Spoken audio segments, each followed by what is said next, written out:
Ja, hej och välkomna. Oktober, truppsläpp igen. Det var inte många veckor senast vi sågs här. Nu väntar det en U21-samling. Vi har Daniel Bäckström, förbundskapten för U21, på plats och vi har Jon Dahl Tomasson som ska presentera herrlandslagstruppen. Jag ska också passa på att säga att vår landslagschef Stefan Pettersson finns där bak i lokalen och vi har kommunikationschef Alexandra William Olsson också på plats. Så vi kör igång. Daniel, du ska presentera din trupp. Sportsligt avgörande, sportsligt viktig samling med Georgien hemma och Nederländerna. Ta oss med på dina tankar, Daniel. Om man vill spela matcher som är skarpa, om man vill spela mot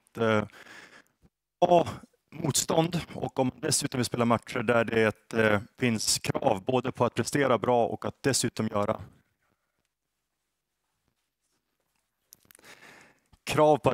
göra resultat, då blir inte läget så mycket bättre som svensk U21-landslagsspelare. Vi har på 13-14 månader bedrivit ett kval och nu ska vi in i den avslutande delen. Vi ska spela match nummer 9 och match nummer 10. Och om man tittar på tabellen som läget är just nu så har det varit klart sedan ganska länge att Nederländerna kommer att vinna den här gruppen. Det vi ska göra nu är att vi ska utmana Georgien för att ta oss förbi, nå andra platsen och på det sättet kvalificera oss för ett playoff som ska spelas i november. Det kommer bli tufft. Vi har satt oss i ett läge där det egentligen, om man inte ska krångla till det, behövs säga så mycket mer att det behövs 6 poäng. Vi hade en septembersamling som på ett sätt var väldigt bra utifrån den matchen vi spelade mot Gibraltar. Men vi hade också en insats, en prestation och framförallt ett resultat mot Moldavien som avslutade den samlingen som inte var tillräckligt bra. Georgien hade behövt vinna mot oavsett. Men det som också nu krävs är att vi ska åka till Nederländerna för att vinna där. Det finns lite olika teoretiska varianter på det här, men för att inte krångla till det och utifrån det jag ska säga och kommunicera till spelarna när vi träffas på måndag nästa vecka är att vi ska vinna 2 matcher för att nå det här playoffet. Igen, det är tufft, men jag tror att vi som sitter i det här rummet har minnen från både herr- och U21-landslagssamlingar då det har kvalificerats för mästerskap, krävts 1 eller 2 bragdmatcher och det är upp på den nivån vi måste nu. Vi behöver göra någonting bra när vi spelar mot Georgien på hemmaplan och sen ta oss vidare förhoppningsvis med 3 poäng i bagaget och sen slå Nederländerna på bortaplan. Det hade varit roligare om allt hade varit klart och vi hade varit vidare. Men jag ser också väldigt mycket fram emot det här nu för att nu ska de här unga grabbarna verkligen få bekänna färg och det ska bli kul att se hur långt vi kan ta det. 20 utespelare och 3 målvakter är kallade. Det gänget är målvakter: Elis Bechisari, Oliver Duvin och Noel Törnqvist. Backar: Samuel Dahl, Noah Eile, Joe Mendes. Jonas Rui, Daniel Svensson, Jesper Tollinsson. Kasper Videll och Nils Zetterström. Mittfältare och forwards: Hugo Bolin, Emanuel Ekong, Josef Erabi. Dennis Gül, Seidan Inusa, Michael Lado. Jakob Ondrejka, Otto Rosengren, Aymar Kjær. Viljot Svedberg, Oskar Wilhelmsson och Melker Videll. Framförallt 2 grabbar som jag vill lyfta fram och surra lite extra om här. Dels så tycker jag att det känns väldigt bra och roligt att ha Michael Lado tillbaka i den här U21-landslagstruppen. Det var över ett år sedan han var med senast och Michael har dragits med skador i Alkmaar under en ganska stor period av det föregående året. Nu har han spelat ett par matcher nere i Holland igen och det ser ut som den Lado som jag känner igen och väldigt gärna vill ha med här. Jag pratade med honom för några dagar sedan och sa att jag längtade efter att ha med det här nu och det ska bli väldigt roligt att se honom på nära håll igen. En debutant åker med. Det är Empolis Emanuel Ekong som har gjort både landskamper på ungdomsnivå men också var på en U20-samling för 3 år sedan ungefär. Emanuel som tidigt flyttade till Italien och nu här under inledningen i Serie A har fått en hel del minuter på planen och jag ser väldigt mycket fram emot att dels lära känna honom men framförallt se honom träna och spela på nära håll. Jag tycker att Emanuel har spets som jag tror kommer bli användbar och viktig för oss när vi ska spela de här 2 viktiga matcherna. Så det ska bli roligt att träffa Michael igen och Emanuel för första gången.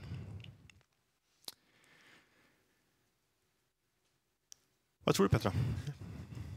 Kolla sociala medier och se om det har hänt något. Fått några reaktioner där redan.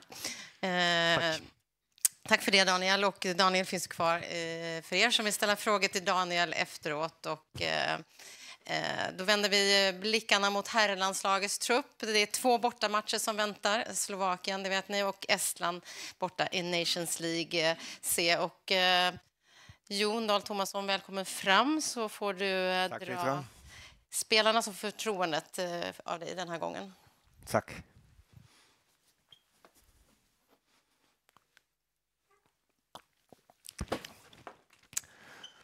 Hi everybody, it's good to be back here. Before I will announce the squad, I think it's not a secret that we have a lot of injured players, like we had last month. We'll be missing Alexander Isak, is not ready. Our top goal scorer, one of the best strikers in the world, Jens Kajusto, will not be available together with Mathias Svanberg. I will bring in some players who's just coming back as well, but still, when a player gets injured, that's opportunity for other players to step in. I'm always talking about it's not only 11 players. No, it's not only 23 players in the squad. We have a big amount of players who's going to help us, who's important in different way. So we will go with that attitude, which we started last time as well. We want to win those 2 games. We want to keep on develop our way of playing. I think we have been taking some very good steps in the right direction. Winning is the most important thing, but it's of course also very, very nice for a coach when you can see, when you give a players chances, that they grab those chances. So football is about waiting on your chance, grab it, be important for the team, then there will come more to go. There will be plenty of chances in the future as well. Esther, should we start with the team? Victor Johansen, Christoffer Nordfeldt, Robin Olsen, Jakob Vidal Zetterström,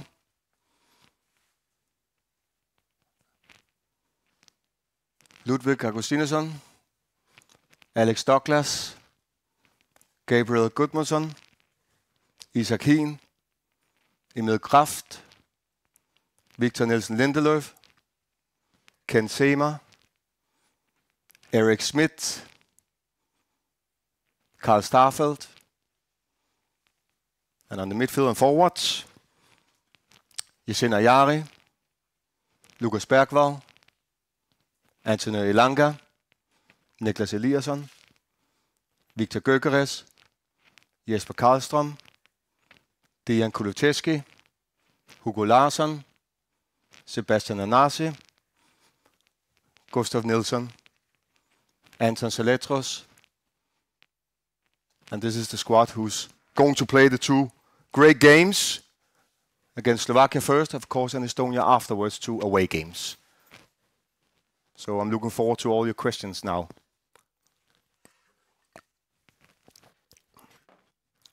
Start with Hugo Larsson. How you called him, and what did he say, and what did you say about what happened at the last gathering for the national team? Correct. I called Hugo, as I call a lot of the players, and we have a good discussion. We talk about football, we talk about life, which I also did with Hugo. He wants to be involved, which is extremely positive.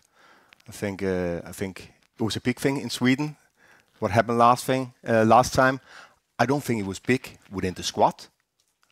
For me, as a coach, I think you can see that back on the way that the players performed against Estonia. I think they performed excellent. Played one of the better games. Of course, a team who's quite new, also young, also unexperienced a bit. I think actually, if you look at the caps we had after those 2 games we played, I think we had only 160 caps on the pitch, and Dejan Kulusevski and Alexander Isak had, I think, around 80 of those. So we had 4 players with less than 10 caps starting in a national team game. It's quite new. It's a new thing which is starting. So that's positive. What's your view of what Hugo said to us in the press on the Saturday, and then he left the squad, light injury. He practiced immediately on the Tuesday and played immediately with Frankfurt. Hugo was injured. He spoke with the medical, Frankfurt as well, the medical of Frankfurt, a minor injury. I can't imagine that a player would not play for Landslaget. So he was, of course, injured. And the second, I think there's a lot of emotion and ambitious at the same time. I've been there as well. You want a lot, and it's okay to be disappointed, in my point of view. Everybody wants to play. There's, of course, only 11 who can start a game. And there are 23 in a squad. And there's even 30 people I need to disappoint who's maybe not involved at all. This is, of course, always difficult for a football player. And for me as a person, that's not a nice task. But on the other hand, as a coach, you need to take those tasks to disappoint players. So there will always be a lot of disappointed players with ambitions, which is normal. Have you instructed Hugo to be more diplomatic and cautious when he meets the press in the future? I think together with you, Olof, everything is possible, don't you think? No, I don't think so. No, but I think for Hugo, I think it was big for a young man, and I think it was big in Sweden, in football Sweden. At the same time, within our small environment inside the building with the players, it was not that big. Will he start against Slovakia? You already want the starting line. Yes. But you're not getting that. I actually think Hugo's been available for 3 games and he got minutes in 2 of them. That's quite a lot, in my opinion.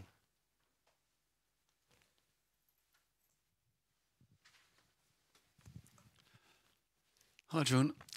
You said during the last matches that you've been watching 12 games with Slovakia already. Have you added to that tally now? It's a good team, yeah. We watch everything which is possible with Slovakia. And of course, they started well, like we are. We are proud of the way we've been starting with 6 points.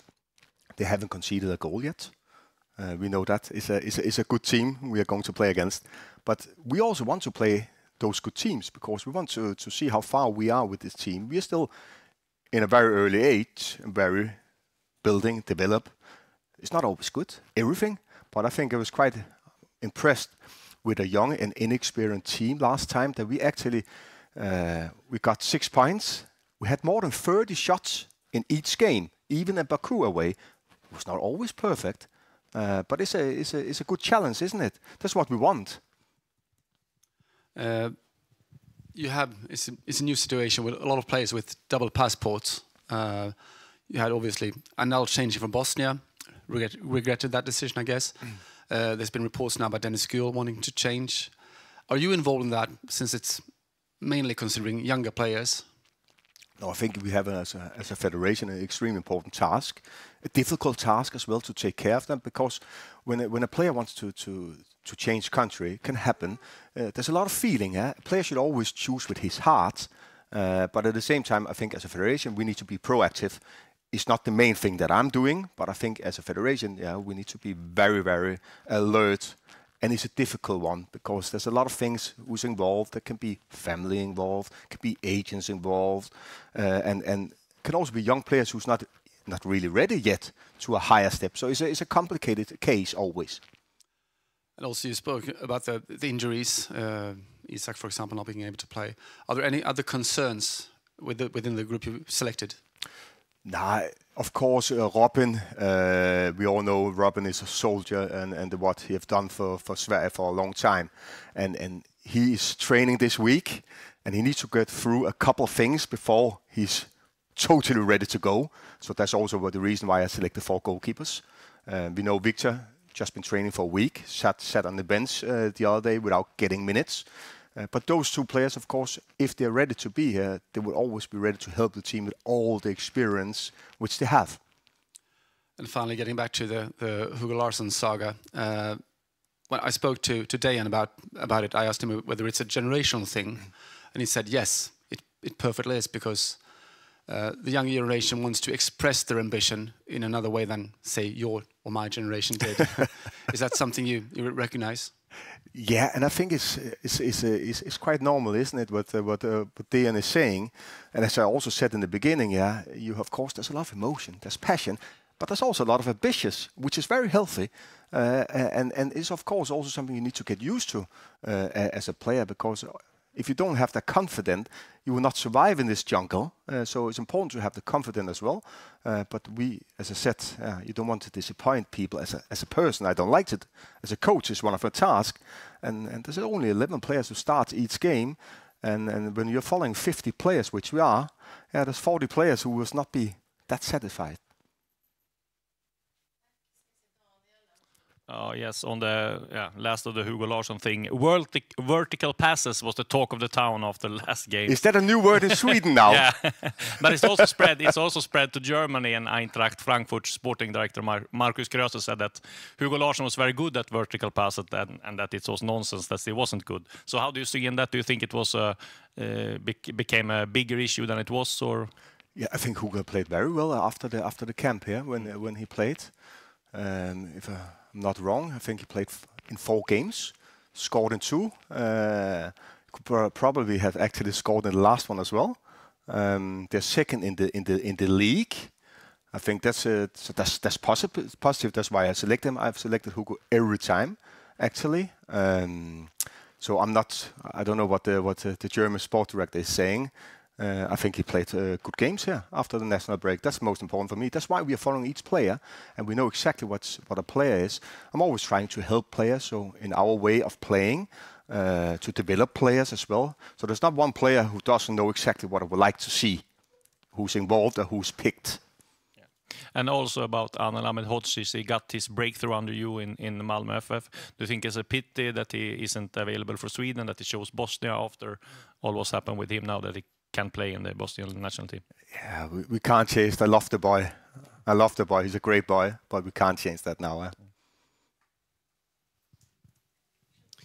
The last year or so, there has been a lot of negative talks about the Swedish national team. Now you start by winning 2 games in Nations League, and afterwards everyone talks about the issue with Hugo. What are your thoughts about that? That's football, isn't it?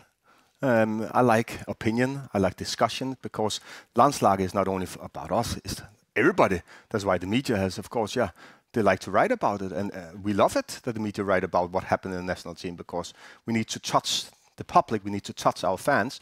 We need also to join the fans to join us on this journey. We need them. We will be stronger. I was extremely pleased with our second game against Estonia. I think it was fantastic, the way we were playing. Creating chances. I think I was quite excited to see as well. And afterwards, when I checked everything, of course, I was a little bit surprised actually that we were that young and unexperienced as well regarding caps. So it's a new team, which is changing in a very short while. And your captain, Victor Nilsson Lillev, is back from injury but hasn't played yet. Your thoughts about him and playing in this gathering? Now, we all know how important Victor is, and you can see that also at Manchester. Immediately he was back after a week training. He's already on the bench. I actually thought that he would get minutes as well. He almost got in, so he's important. And he can also be important, maybe not playing from the beginning, but helping the team, because he thinks that the team is very important. And you can see that spirit, that energy which we have is really good. Hi, Jon. Isak Hien's injury, what's the situation? Yeah, hopefully Gasparino is not going to use him too much, huh? But let's wait to see on that. Yeah, we keep our finger crossed that he will be ready. Jag behövde den för att skriva. So no Emil Forsberg in the squad. How come? I spoke with Emil here the other day, and of course he's been injured. He's been out for a long time, and he was just looking forward to get fit again, get minutes in his own club. And he came in. What was it? 58 minutes after not a lot of trainings, and hopefully he can turn it a little bit around. They have been missing him. They haven't won a lot of games in the New York Red Bull. Of course, he's extremely good, and he's an experienced player. I spoke also with the sport director the other day, and he was only talking about Emil. We need him back, and so now he's back. So now he needs to get fit, which he also told me. I need to get fit, Jon. So he didn't feel that he was ready to come here, or? Oh, I think it was a very logical decision to work on his fitness in the club and get more minutes. Yeah. Jesper Karlström, tell me about him and why you choose him. I actually chose him in the first gathering in March, and then he was not able to come. He was not really fit. Now I think he moved to Italy, a very tough league. I think he's doing well. He's improving and coping with a very, very difficult league and the competition. So it was, I would like to see him. It's the same, of course, with Erik Schmidt. The third time. Now he's hopefully coming. Let's wait and see on Monday. But I already selected Erik twice where it was not possible. But now the third time is the lucky time. Yeah. I see one player who started over here. Sorry. I was just looking, yeah. I see one player who started both games the last time.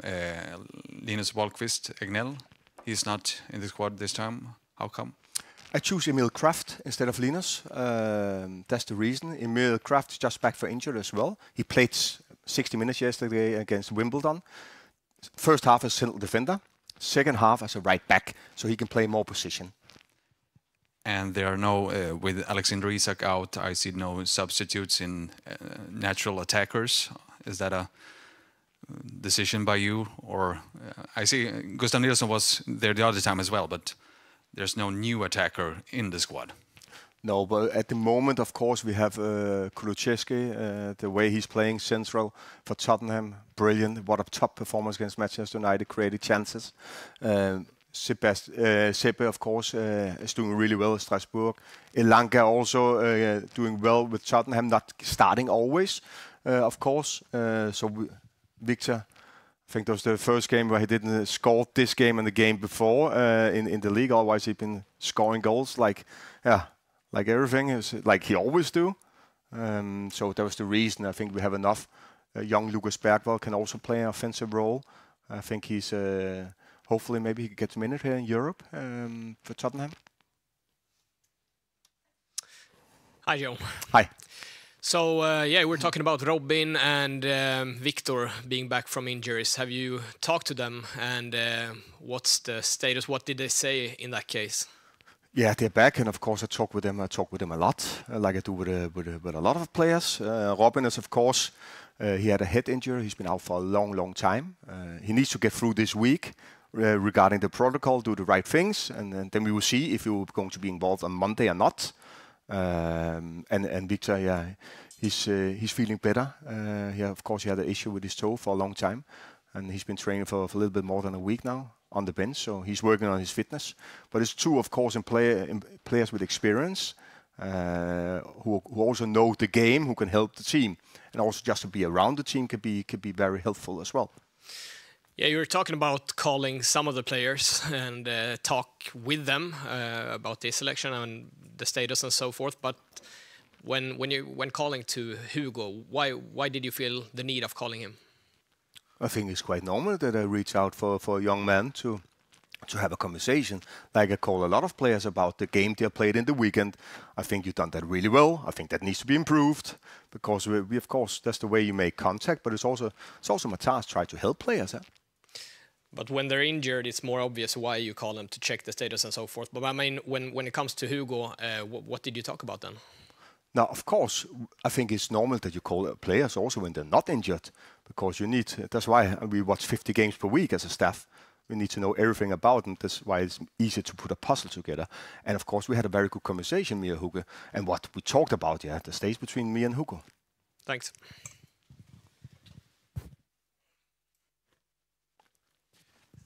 Just a quick question about no right defender instead of Emil Kraft. How come? Who's going to cover if Kraft is injured? Yeah, I also played with a fullback of midfield players on a fullback position before. There was Jens Kajustus. There's a couple of players who's able to do that. Already Seymour, he does that on the left. He played actually on the midfield the other day.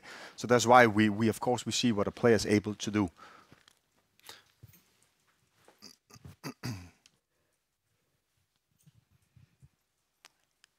Har vi några fler frågor eller nöjda där? Tack Jon. Tack Petra.